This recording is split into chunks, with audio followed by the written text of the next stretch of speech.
Hai, Assalamualaikum semua. Aku Yus dalam channel Looping Loop Studio. Pada video kali ini merupakan segmen kami yang baru, iaitu Kisah Seram. Kisah yang kami ceritakan merupakan kisah benar. Jadi, jom kita dimulakan kisah seram kita pada hari ini. Namaku Arifin. Kisah ini berlaku dalam tahun 90-an. Aku bertugas di salah satu syarikat swasta bahagian pemasangan paip air. Pada satu hari, aku ditugaskan untuk mengganti rakan setugasku yang berada di kawasan Tutong selama 1 minggu disebabkan ia cuti kahwin. Mau tidak mau, aku terpaksa ambil tugasan itu memandangkan pada masa itu aku bujang. Pada awalnya, aku merasa keberatan disebabkan pada masa itu aku tinggal di kampung air. Mungkin kita pun tahu kalau dulu tahun 90-an belum banyak lagi jalan raya maupun lebuh raya. Aku terpaksa menggunakan jalan lama, iaitu dari kawasan Tutong melalui jalan Lugu, Katimahar, Sengkurung, Kilanas, Bunut, Damuan, Bandar untuk balik ke kampung air. Selama seminggu tu kami terpaksa kerja sehingga lewat tengah malam disebabkan pemasangan paip air baru. Pada malam pertama, perjalananku normal, sehinggalah di kawasan persimpangan Jalan Demuan, aku ternampak seorang perempuan yang berjalan bersorangan. Aku pun melihat jam yang ada pada kereta menunjukkan jam sudah pukul 2.15 pagi. Dalam hatiku pun keheranan, kenapa masih ada perempuan yang berjalan di waktu macam ini, tambahan lagi seorang diri. Disebabkan aku merasa keletihan, aku pun meneruskan perjalananku untuk pulang ke rumah. Pada malam kedua, seperti biasa, aku melalui jalan-jalan yang aku beritahu sebelum ini. Sama macam malam sebelumnya, di persimpangan Jalan Demuan, aku ternampak lagi perempuan di malam. Cuma malam ini, ia berpakaian lain.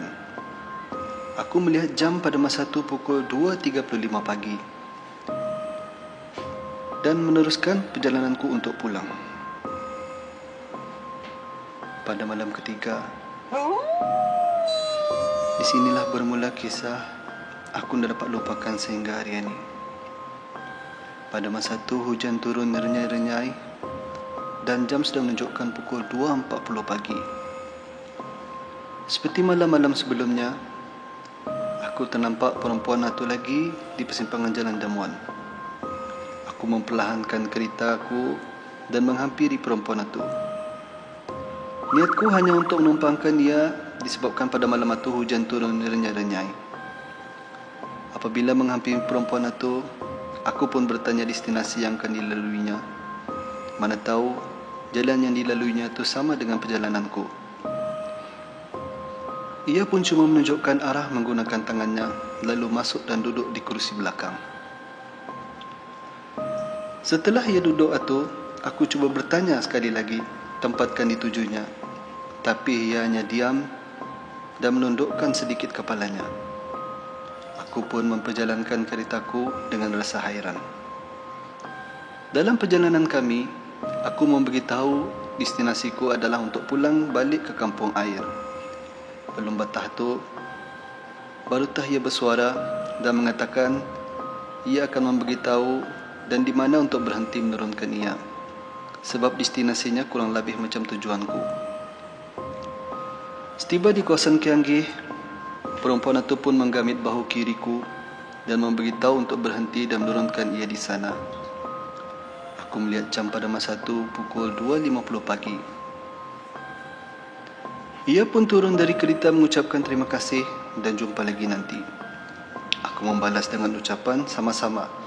Dan pada waktu yang sama, aku bercakap dalam hati, kenapa ia cakap macam itu, seolah-olah macam besok atau lusa ia akan menumpang aku lagi. Tanpa berfikir panjang, aku pun meneruskan perjalananku balik pulang untuk ke rumah.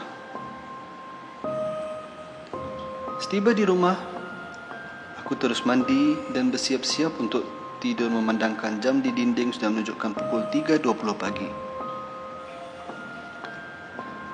Belum berapa lama aku melimpangkan kepalaku untuk terlelap, aku dikejutkan dengan ketukan kuat daripada jendela bilikku. Aku merasa hairan dan terkejut, sebab kita pun tahu rumah kampung air macam mana, dan kawasan rumahku ini di hujung sekali. Di siring-siring rumah hanya sungai yang mengelilingi, adapun jambatan atau pail berada di kawasan pintu hadapan berhampiran dengan beranda rumah. Ketukan itu makin lama makin kuat. Aku pun menyingkap tabir dan melihat di luar jendela di mana tempat bunyi ketukan itu. Alangkah terkejutnya aku pada masa itu melihat satu sosok berada jelas di depan mataku.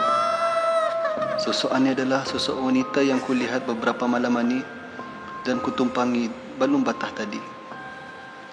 Wajahnya bukanlah seperti yang kulihat sebelum ini.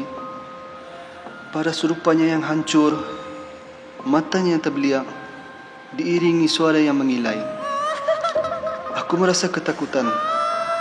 Apa saja surah yang terfikir dalam pikiranku pada masa itu, semua aku lapaskan sekuat hatiku. Aku terus berlari ke bilik habis babu sama bapa untuk meminta pertolongan. Bapa pun terus berlari menghampiri jendela itu dan melaungkan azan dengan sekuat hati dan membaca ayat kursi. Setelah itu bunyi ketukan dan mengilai yang tadi kuat semana-mana berhenti. Aku yang masih merasa ketakutan pada malam itu tidak berani untuk tidur dalam bilikku dan terpaksa aku ikut sebilik sama dorang babu bapa. Menjelang pagi, aku merasa kurang sihat dan merasa dingin seluruh badanku. Dorang babu bapa pun membawa aku ke hospital untuk becek doktor. Setiba di hospital dan sudah becek, ternyata suhu badanku normal. Sedangkan aku sendiri merasa kurang sihat dan dingin seluruh badanku.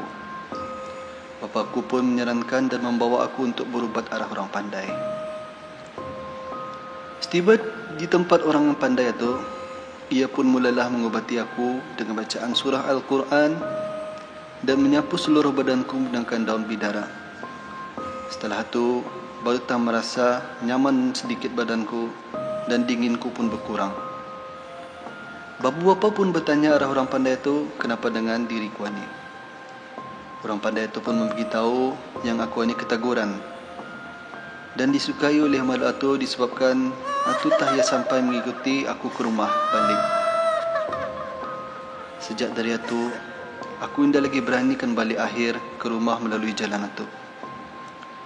Kalaupun aku akhir balik dari pekerja, aku akan ikut menumpang tinggal arah rumah sepupuku yang ada di kawasan Tanjung Nangka.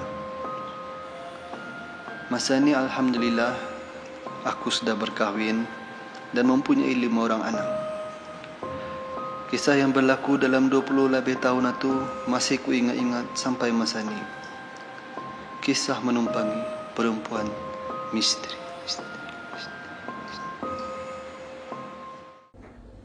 Hai, Assalamualaikum semua. Aku Yus, mewakili Looping Loop Studio, ingin mengucapkan ribuan terima kasih kepada habis kita semua kerana sudi untuk melihat dan menonton video kami daripada awal sampai yang recent yang baru ni kami upload.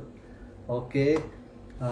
Tapi sekiranya habis kita lupa untuk tekan subscribe, ada di sini habis kita boleh tekan sini ni. Jangan lupa juga kalau habis kita suka, tekan butang like. Ni like dan share. Ini lagi yang penting ni. Kalau sekiranya habis kita ada pandangan ataupun cadangan, jangan lupa untuk komen di bawah ni.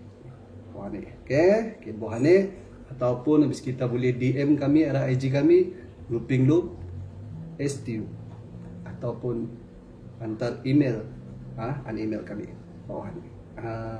Email.